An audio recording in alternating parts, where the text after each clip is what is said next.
సిద్దిపేట జిల్లా Husnabad MLA camp కార్యాలయంలో ఏర్పాటు చేసిన మీడియా సమావేశంలో మంత్రి మాట్లాడారు. పహల్గాం ఘటన తర్వాత ముక్త కంఠంతో సైన్యానికి దేశం మొత్తం సంఘీభావం తెలిపిన కేంద్ర ప్రభుత్వం పోరాటం ఆపేయటం కలిచివేసిందన్నారు. ఇప్పుడు దేశమంతా ఇందిరాగాంధీని జ్ఞాపకం చేసుకుంటుందని, ఆనాడు బయటి దేశాల భాగస్వామ్యం అవసరం లేదని ఇందిరాగాంధీ తెలిపారని గుర్తు చేశారు.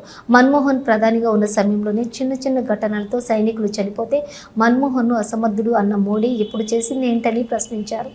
కేంద్ర ప్రభుత్వం చర్యలకు దేశ ప్రజలకు అన్ని రాజకీయ పక్షాలు అన్ని రకాలుగా మద్దతిస్తామంటే ట్విట్టర్కు స్పందించడం అందరినీ కలిచివేసిందన్నారు. యుద్ధ విరమణ ఎందుకు జరిగిందో పార్లమెంటు వేదికగా చర్చలు జరగాలని రాహుల్ గాంధీ, మల్లికార్జున్ ఖర్గే అడుగుతున్నారని, ప్రధానికి దమ్ముంటే పార్లమెంట్లో చర్చలు జరపాలన్నారు. ట్విట్టర్కు ఎందుకు స్పందించారో ప్రధాని మోడీ వివరణ ఇవ్వాలని డిమాండ్ చేశారు. అసదుద్దీన్ ఓవైసీ, ఎంఐఎం వాళ్ళు కూడా పాకిస్తాన్పై చేసే దాడులకు మద్దతిస్తే విరమణ చేసే పరిస్థితి ఎందుకు వచ్చిందన్నారు.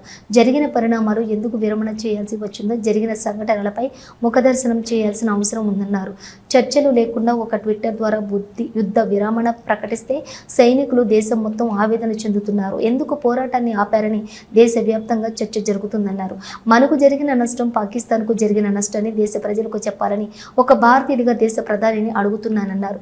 ఈ సమావేశంలో సిద్దిపేట జిల్లా గ్రంథాలయ సంస్థ chairman Bolisetti Shivayya, AMC chairman కంది తిరుపతి రెడ్డి, మాజీ కౌన్సిలర్లు చిత్తారి పద్మ, వల్లపు రాజు, బూక్యా సర్వజన, కోమటి స్వర్ణలత, కాంగ్రెస్ పార్టీ నాయకులు చిత్తారి రవీందర్, ఎండి హసన్, అక్కు శ్రీనివాస్, బూరుగు కృష్ణస్వామి, నాయని రజిత తదితరులు పాల్గొన్నారు.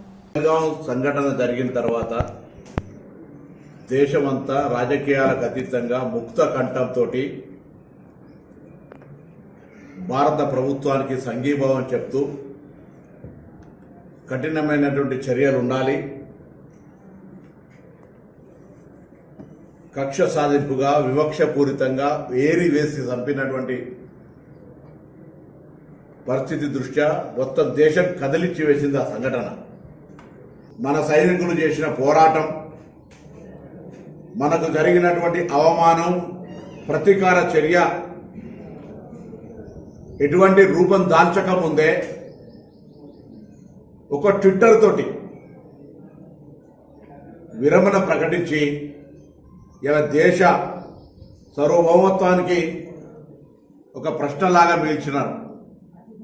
ఈ సందర్భంలో మళ్ళీ ఒక్కసారి ఇందిరాగాంధీని జ్ఞాపకం చేసుకుంటా ఉన్నారు అందరూ. ఇందిరాగాంధీ గారు చేసినటువంటి ఆనాడు మా దేశ సమస్యల్ని మేము పరిష్కరించగలుగుతాం, బయట దేశ సమస్య ఇందులో భాగస్వామ్యం అవసరం లేదనేటువంటి మాటలు కోతకు గురై మనం దయాది దేశాన్ని కట్టడి చేసే అంశం లోపల మాటలకే పరిమితమైన చర్యలు ఒక ట్విట్టర్ తోటి ఆగిపోయినాయి ఏంది అనేటువంటి ఒక ఆవేదన ప్రజల్లో కనబడతా ఉంది. ఆనాడు చిన్న చిన్న సంఘటనలు ఒక సైనికులను చంపితే ఇదే నరేంద్ర మోడీ గారు ప్రధానమంత్రి మన్మోహన్ సింగ్ మౌనం ఎందుకున్నది, అసమర్థుడివా, నాది 56 ఇంచుల ఛాతీ అని చెప్పినటువంటి ప్రధానమంత్రి అలా ఏం మాట్లాడుతున్నారని అడుగుతా ఉన్నాం. కూడా కాంగ్రెస్ వర్కింగ్ కమిటీ రాహుల్ గాంధీ గారు, మల్లికార్జున్ ఖార్గే గారు కూడా రాజకీయాలకు అతీతంగా ప్రభుత్వం కేంద్రం తీసుకున్న చర్యలకు పూర్తి స్థాయిలో మేము సంఘీభావం చెప్తామని చెప్పినారు. కానీ ఒక ట్విట్టర్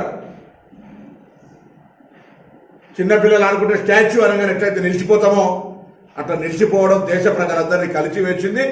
దానికి నిన్న యుద్ధము, పహల్గాం సంఘటన, దేశ ప్రభుత్వం తీసుకున్న చర్యలు, బయట పాకిస్తాన్ వాళ్ళు ప్రచారం చేస్తున్నట్టుగా మనకు జరిగినటువంటి నష్టము, ఎంతమంది సైనికులు జరిగిపోయారు, అన్ని కూడా పార్లమెంటు వేదికగా చర్చ జరగాలని రాహుల్ గాంధీ గారు, మల్లికార్జున్ ఖార్గే గారు కోరుతా ఉన్నారు.